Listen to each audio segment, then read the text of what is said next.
ईमानदारी का फल। काफ़ी समय पहले की बात है। प्रतापगढ़ नाम का एक राज्य था। वहाँ का राजा बहुत अच्छा था, मगर राजा को एक सुख नहीं था।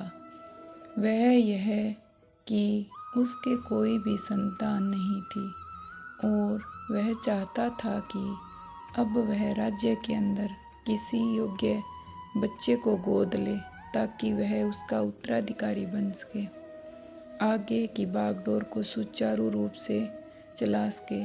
और इसी को देखते हुए राजा ने राज्य में घोषणा करवा दी कि सभी बच्चे राजमहल में एकत्रित हो जाएं। ऐसा ही हुआ। राजा ने सभी बच्चों को पौधे लगाने के लिए भिन्न भिन्न प्रकार के बीज दिए और कहा कि अब हम 6 महीने बाद मिलेंगे और देखेंगे कि किसका पौधा सबसे अच्छा होगा। महीना बीत जाने के बाद भी एक बच्चा ऐसा था जिसके गमले में वह बीज अभी तक नहीं फूटा था, लेकिन वह रोज़ उसकी देखभाल करता था और रोज़ पौधे को पानी देता था। देखते ही देखते 3 महीने बीत गए। बच्चा परेशान हो गया। तभी उसकी माँ ने कहा कि बेटा धैर्य रखो, कुछ बीजों को फलने में ज़्यादा वक्त लगता है और कुछ पौधे को सींचता रहा। 6 महीने हो गए।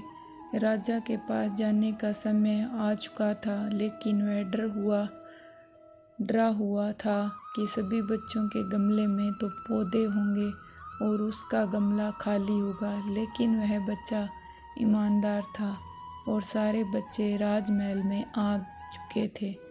कुछ बच्चे जोश से भरे हुए थे क्योंकि उनके अंदर राज्य का उत्तराधिकारी बनने की प्रबल लालसा थी।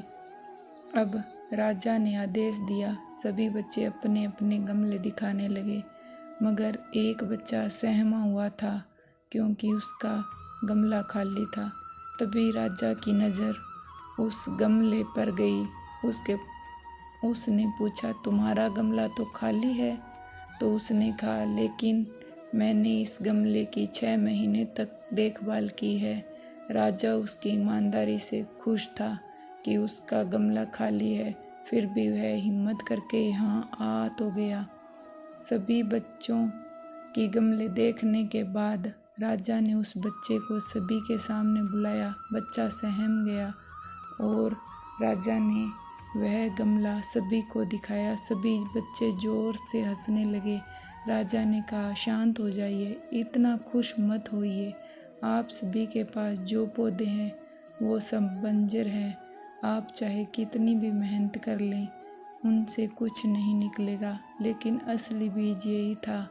राजा उसकी ईमानदारी से बेहद खुश हुआ और उस बच्चे को राज्य का उत्तराधिकारी बना दिया गया। लेकिन हमें इस कहानी से क्या सीखने को मिला? मेरे हिसाब से अपने अंदर ईमानदारी का होना बहुत ज़रूरी है। अगर हम खुद के साथ ईमानदार हैं तो जीवन के किसी न किसी पड़ाव में सफल हो ही जाएंगे, क्योंकि हमारी औकात हमें ही पता होती है। हम खुद को पागल बनाकर खुद को ही नुकसान पहुंचाते हैं। कहानी अच्छी लगी हो तो लाइक करें, शेयर करें, कमेंट करें। जय हिंद।